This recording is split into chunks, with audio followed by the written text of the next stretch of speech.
राजस्थान के सूखे मैदानों के बीच एक पुराना किला था। उसकी बलुआ पत्थर की दीवारें एक शानदार अतीत की कहानियां फुसफुसाती थीं। गांव वाले राजकुमारी पद्मावती के बारे में बात करते थे, जिनकी आत्मा किले में भटकती थी। वे कहते थे कि उनकी हंसी हवा में गूंजती है। कुछ ने तो किले के प्राचीन कुएं में उनका प्रतिबिंब देखने का दावा किया था। एक तेज गर्मी के दिन विजय नाम का एक जवान आदमी गांव पहुंचा।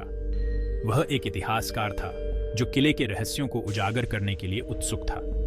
पद्मावती की कहानी से आकर्षित होकर उसने खुद किले का पता लगाने का फैसला किया। गांव वालों ने उसे राजकुमारी की बेचैन आत्मा के बारे में चेतावनी दी, लेकिन विजय अडिग रहा। एक नोटबुक और साहस की प्यास लिए वह किले के अंधेरे प्रवेश द्वार में घुस गया। किला भयानक रूप से शांत था। सदियों के भार से हवा भारी थी।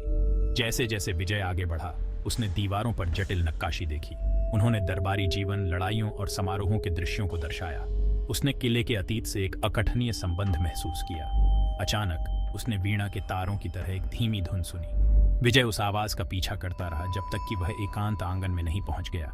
बीच में एक संगमरमर का चबूतरा था। यह फीके फूलों के पैटर्न से सजा हुआ था। उसने वहां एक उपस्थिति, अतीत की फुसफुसाहट महसूस की। जैसे ही वह चबूतरे को छूने के लिए पहुंचा, हवा का एक झोंका उसके चारों ओर घूम गया। हवा ठंडी हो गई, जिससे उसकी रीढ़ की हड्डी में कंपी दौड़ गई।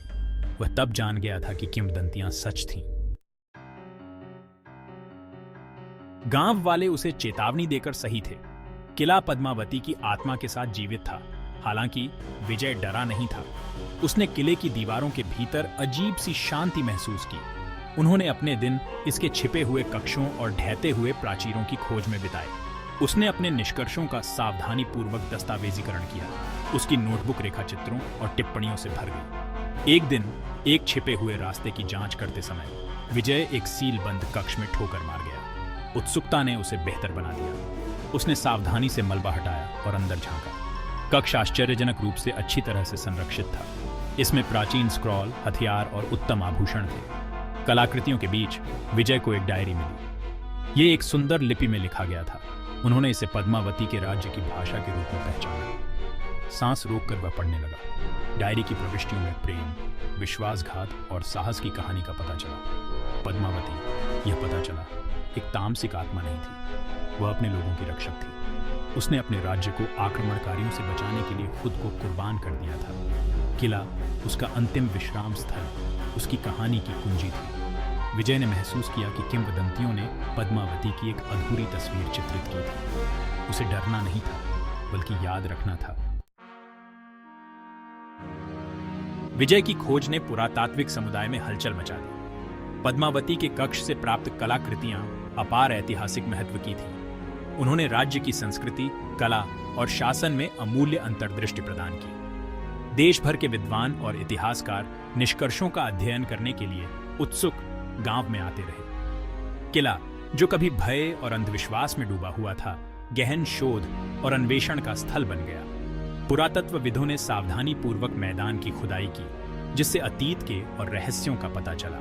उन्हें एक समृद्ध बाजार, एक भव्य महल और एक जटिल सिंचाई प्रणाली के प्रमाण मिले। ऐसा लग रहा था कि किला महज एक सैन्य गढ़ नहीं था। यह पद्मावती के बुद्धिमान और उदार शासन का प्रमाण था। उसकी विरासत, जो कभी फुसफुसाहट और परछाइयों तक ही सीमित थी, अब प्रकाश में लाई जा रही थी। शुरू में बाहरी लोगों से सावधान रहने वाले ग्रामीणों ने अपनी विरासत पर गर्व करना शुरू कर दिया। उन्होंने अपनी कहानियों और किंवदंतियों को साझा किया। पुरातात्विक खोजों में मूल्यवान संदर्भ जोड़े। हर गुजरते दिन के साथ किले ने अपनी भूतिया प्रतिष्ठा को त्याग दिया। यह अब डर की जगह नहीं, बल्कि ग्रामीणों के लिए गर्व का स्रोत था। उन्होंने महसूस किया कि उनके पूर्वजों ने उन दीवारों के भीतर रहते थे, प्यार करते थे और लड़ते थे। किला उनके इतिहास का जीवंत प्रमाण था। विजय ने ग्रामीणों की मदद से किले को एक ऐतिहासिक स्थल में बदलने का फैसला किया। उन्होंने एक ऐसी जगह की कल्पना की जहां लोग पद्मावती के शासनकाल और इस क्षेत्र की समृद्ध सांस्कृतिक विरासत के बारे में जान सकें। सरकार ने किले के ऐतिहासिक महत्व को पहचानते हुए इसके जीर्णोद्धार के लिए धन मुहैया कराया। ढहती दीवारों की मरम्मत और जटिल नक्काशी को बहाल करने के लिए कुशल कारीगरों को लाया गया। किला, जो कभी ढहने के कगार पर था, धीरे धीरे लेकिन निश्चित रूप से जीवन में वापस लाया जा रहा था। दूर दूर से पर्यटक किले की भव्यता को देखने और पद्मावती की विरासत के बारे में जानने के लिए उत्सुक थे। ग्रामीण जो कभी बाहरी लोगों से सावधान रहते थे, अब उनका खुले हाथों से स्वागत करते थे। उन्होंने अपनी कहानियों और किंवदंतियों को साझा किया। ऐतिहासिक आख्यान में एक व्यक्तिगत स्पर्श जोड़ा। किला अतीत और वर्तमान के बीच एक सेतु बन गया था।